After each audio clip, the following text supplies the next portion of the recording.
Havana was founded in 1515 by Diego Velázquez, although not in its present location.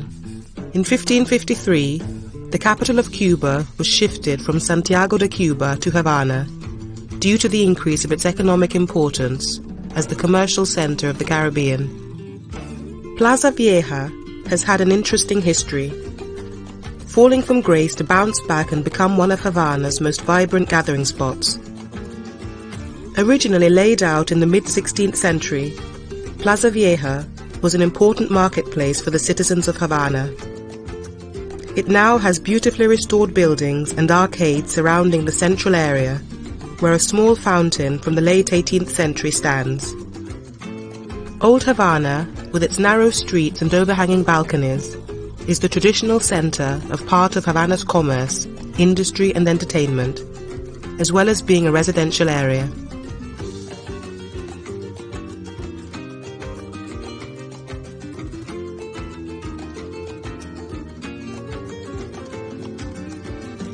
The convent of Santa Clara was the first nunnery established in Havana. It came into existence due to the lack of an institution that allowed some of the town's notables to give their daughters a proper religious education.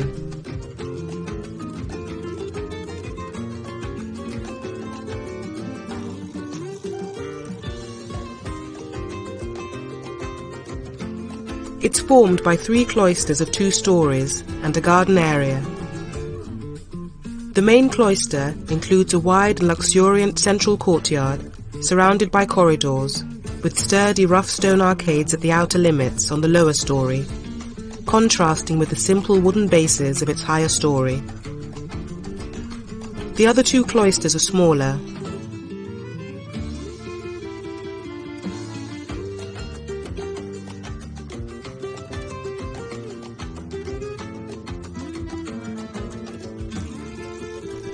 Plaza de Armas is the first known public square in Havana. It was located on the spot which later on in the 16th century was occupied by the Castillo de la Real Fuerza.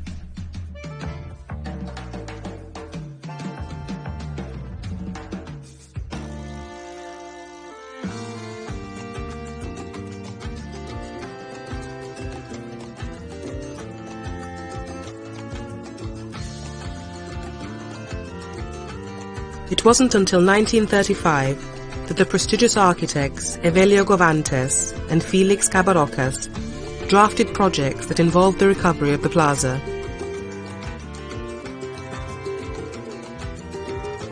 Havana is one of the most beautiful and architecturally diverse cities in the world. Its architecture mirrors its rich social and political history, from the graceful colonial and Baroque period to modern brutal tower blocks.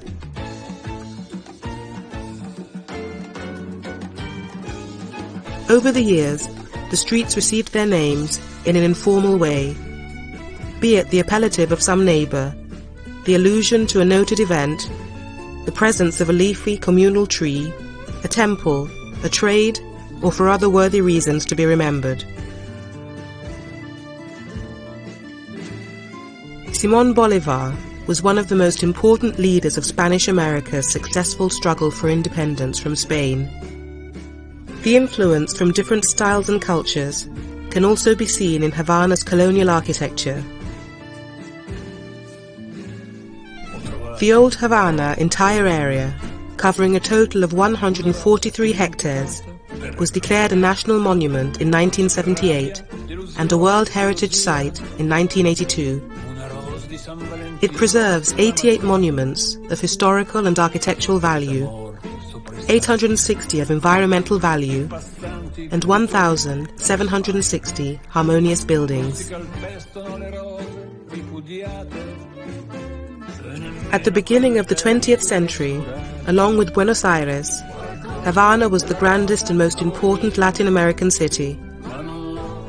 This boom period, known as vacas gordas, fat cows, demonstrates huge examples of buildings from the international influences of Art Nouveau, Art Deco and Eclectic.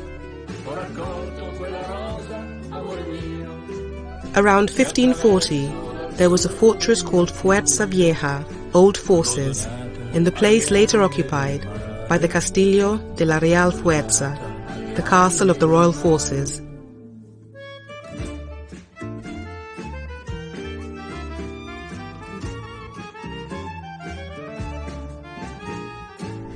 The Catholic Church played an important role in the conquest and colonialization of the Americas. Thus, religious buildings are among the most significant in the American continent.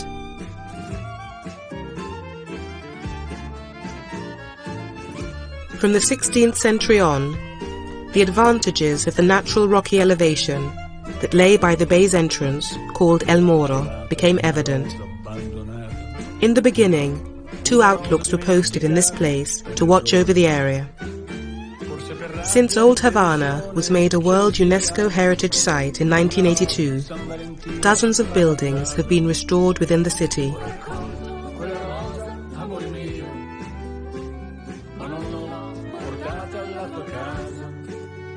The Church of Our Lady of Mercy is the work of Rodrigo de Liendo. Construction began in 1549 and finished in 1555. The cornerstone of La Merced Church, a beautiful building in the Italian Baroque style, was laid in 1755, but the church was inaugurated in 1792. The architect, Joachim Weiss, stated, "If the cathedral marks the climax of Baroque in Cuba, La Merced is its descent into neoclassicism. One of the most sumptuous churches in the city, with great wealth in its ornamentation, it has a wide central nave and 2 side aisles, all 3 covered by vaults, supported by an arch linking the 3 naves. The central cupola lends it a special light. This Catholic church is also the object of syncretization, as the religions originating in Africa venerate the Virgin of the Mercedes as Obata. The decor of the building belongs to the second half of the 19th century, and some renowned Cuban painters were involved in it. San Francisco Square persists in its fight against time. After 3 centuries, it still shows a beauty that knows no age, and that makes it one of the most attractive centers in Old Havana's geography.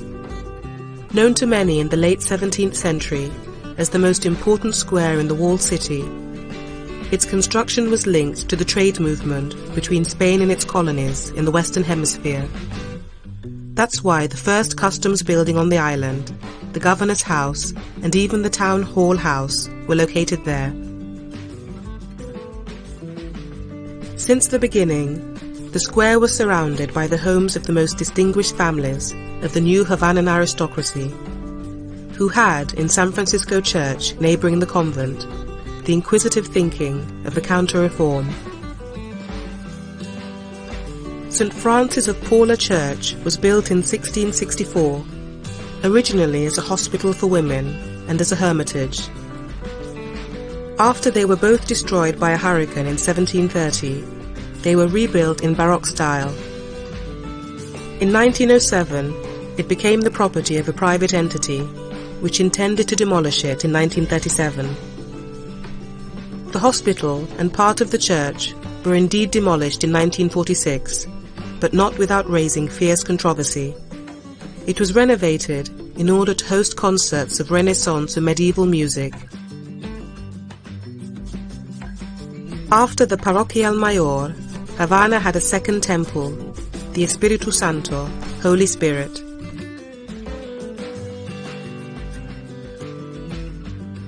The Iglesia del Espiritu Santo was built in 1638 by Afro-Cubans, who were brought to the island as slaves, but later bought their freedom. Appropriately, it's the only church in Havana authorized to grant political asylum. It contains several notable paintings and a crypt with catacombs. This is the most recent of the city's great squares.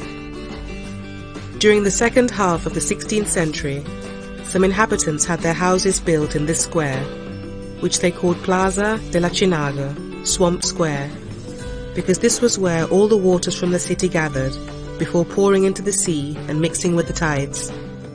During the 18th century, the square became one of the city's key centers. Some of the most renowned upper-class families in Havana had their residences built there, some of which are still standing today. The Catedral Metropolitana Santa Maria de la Encarnacion is the first cathedral in the Americas. Originally, it was a hut made of royal palms in 1514. It now takes up an entire block. Diego Columbus set the first stone, and since then, many additions and changes have been made to the original structure. Inside, there are Roman-style arches and Gothic-style vaults, with some Baroque ornaments thrown in for good measure.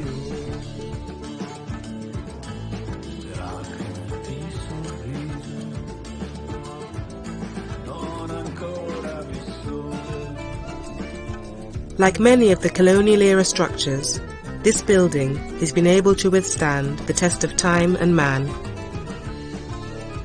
The building has been used as a slaughterhouse and also as a prison. It was a wine and provision storage facility used by the pirates when it was ransacked in 1586 by Sir Francis Drake. From the resplendent Spanish colonial architecture of the old town to the spectacular dilapidation of Havana Center, a city of staunch survivors and masterful musicians rocks tirelessly to the syncopated beat of the rumba. Cuban traditions are rich, in part due to the racial mix which brings together religions, music, arts, culture, foods, drinks and more from several places in the world. Here we've explored the diversity of Cuban traditions.